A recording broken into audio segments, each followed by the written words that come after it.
Ok. Amigos, me encuentro en el foro de Mastercard Summit Payment en el Hotel St. Regis. Para mí es muy importante estar hoy con Bob Rini.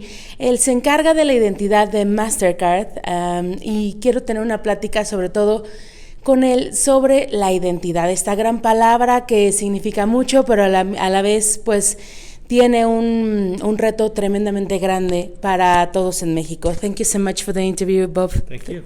Thank you. You just talk about identity there, and probably it's a big word.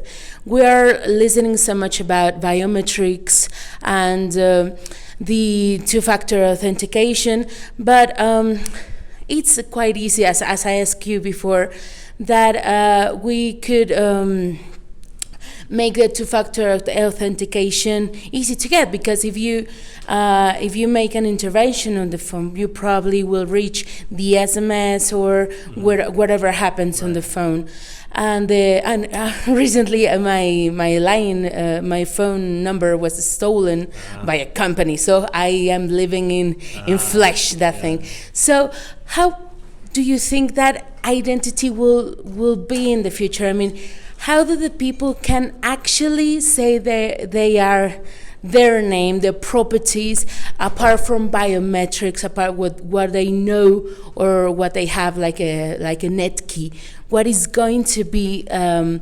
What is probably the challenge of Mastercard doing this? Okay. Well, identity is got a couple aspects to it, and you were talking about authenticating yourself. Well, let's start there, because that would be a place where you already had an account, probably in a relationship with a merchant or a bank or whatever, and you were just trying to prove, hey, it's me. And you were talking about getting that one-time password SMS to you and all that. That is an older technique that has some vulnerabilities, as you know, and they're becoming more and more clear what those are.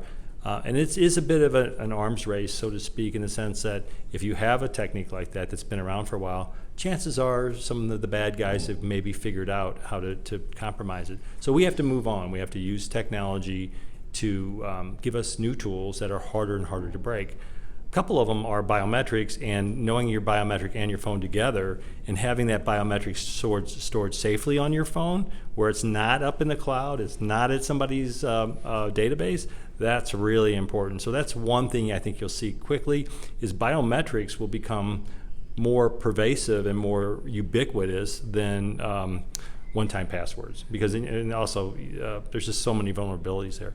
That's a good thing in authenticating yourself. So we know a little bit about your phone or your laptop or your tablet, and then we know about you because you've used a facial recognition, your voice, or maybe a fingerprint, that type of thing. The other part of identity, though, is a little bit harder. It's, how did I ever establish an account? How did I ever get a relationship? How did I ever apply for that first time for a loan or whatever it is that I needed to do? And getting to know who the person is before you start to authenticate them, that's a whole nother challenge. And that's beyond payments. It's actually about how you get enough information to prove that person is who they are and can claim an account, and then you can use biometrics and things to authenticate. Like the payments they are doing they pay the light or cable, the other services? Yes, absolutely. Okay. So you mentioned in your keynote that the solution in the future is going to add more layers of data. Yes. So that has a limit, and how are you going to measure this, and in which point is going to be I don't want to say that it's illegal, but what is the limit of the protection of our data? Well, one thing is I want to use proofs, various layers of proof. So I don't have to have your phone to know it's your phone. I can get a value off your phone, or a certificate or cryptogram, to get a little technical. So there's ways to identify things that are not having possession of it. Just like I can get somebody to give me a block of data to prove it that you're over 25 without actually sharing your birthday. Same way with the fingerprint. I don't want your fingerprint in MasterCard.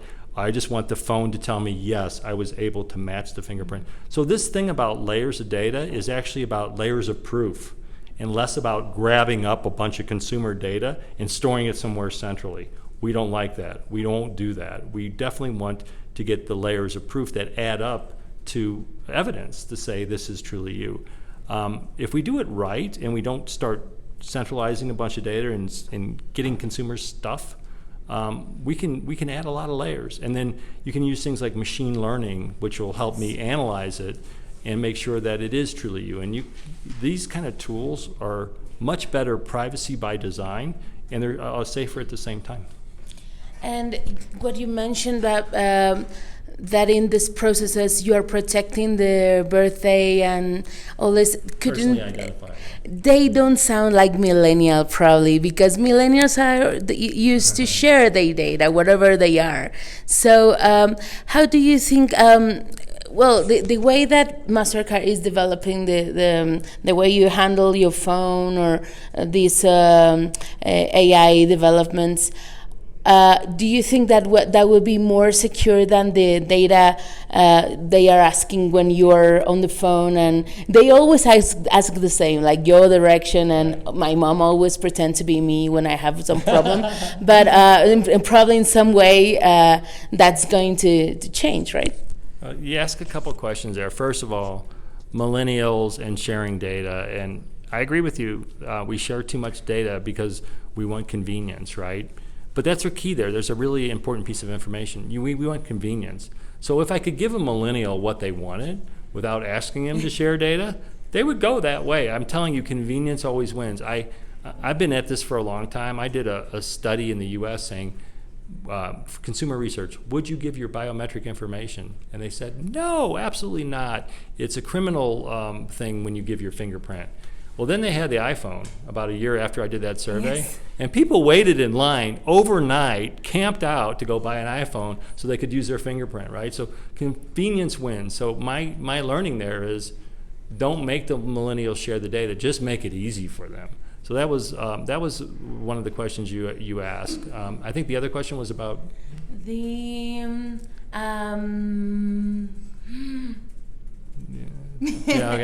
sorry, I spaced out on you a little bit. Well, we can edit that, right? I'm going to edit this. And in Mexico, we are developing the code system, and that is in Banamex. I spoke with them in Guadalajara a few days. How do you think that this development is going to change?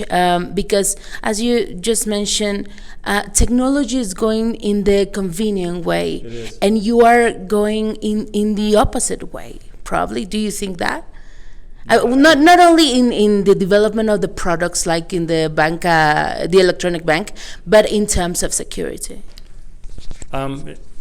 So what I do is I embrace complexity so you don't have to. So I'm taking on the really hard problems and doing a lot behind the scene, and investing hundreds of millions of dollars, sometimes buying whole companies that do things like artificial intelligence, because I want to make it simple for a consumer. So somebody has to do the heavy lifting and somebody has to do the work. I would say that my mission is to make it convenient.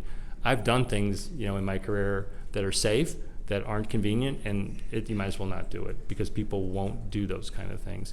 As far as the other systems that are out there, like the fast payments and the QR code based stuff, we see a lot of use cases for those things where it would make sense, and it's inclusive, it's simple, etc.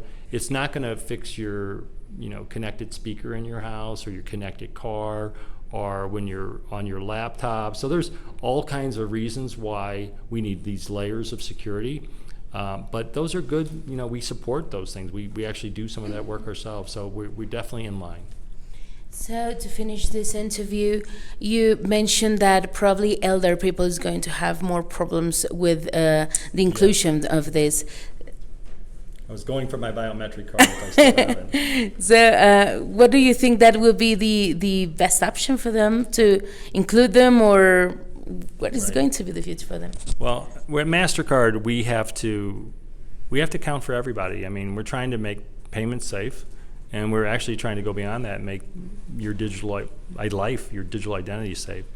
One thing that we're kind of working on is, not everybody wants a phone. Not everybody loves a smartphone. Not everybody can afford one. And so we can't do all of our development on that platform. So this is an example, and I talked about it in my speech, where it's got a biometric reader where you would just put your finger. I am afraid to put my finger. No, you can, because you don't have the right finger, so it will never work. Only person can use this is our Mexican. But how can this be? It has no electricity. So Yes, well, because we're engineers. Okay. We harvest, when we dip that into the terminal, we harvest enough energy from the terminal itself. from the transaction for the machine. Yes, to power the actual chip to do this transaction. And my next version of this will be using the TAP feature. That's called NFC, Near Field Communication. And we're harvesting the energy from the magnetic field that happens there. So really high tech for a really simple solution. How much does that energy last? Just enough to make a transaction. The minute it goes more than 4 millimeters away, it's gone, right? So you can't, the thing's not alive unless you're using it intentionally with consent. So it's something like this. We've done this. Our first pilot is in Mexico with for the Social Security Administration, and the older people love it. Why? Because they're embarrassed when they forget their PIN. They hate it when they have to go to the bank and get their PIN reset. This gives them independence. All they have to do is put their finger on it and put it into a terminal, and it works. And it's safe. Their fingerprint isn't anywhere other than this little chip card, and it only works when they want to use it. So these kind of technology designs are ideas that we have for all people. But in digital, you need the same data, like the numbers, but you can't put your fingerprint in. If it's a phone that has a fingerprint reader, I can do something very similar. Okay. If it's a phone that has a camera, I can use facial recognition. If it's a phone that has a microphone, which they all do, I could use voice. So there's other modalities that we could use in other form factors. But this one, obviously, those would be tough, and a fingerprint is the one that we used. Okay. So, is there any advice you want to give to Mexican people who uses credit cards? Because all the people love the tips that my interviews. Right. Well, make sure that make sure you're aware of what's going on. Right. If somebody is storing a lot of your data, you need to be aware of that. If somebody is trying to help you by just using the data that you have available, like on your phone, that's a much better design. So be careful when you're coughing up a lot of data, especially when you don't know who it is. I don't know if you are aware that in Mexico we are specialists in robbing in the ATM and putting bugs in the ATM and, trying to make phone calls to get some information and try to pretend that we are somebody else. I make a pile of those cases and I send to you so you can be aware of how to develop, because we are very creative even in that way. That's great. I look forward to coming back and eating great food and working on those problems. Thank you so much. Y seguimos en la cobertura de Mastercard Payments Summit. Lo dije mal al final, perdón.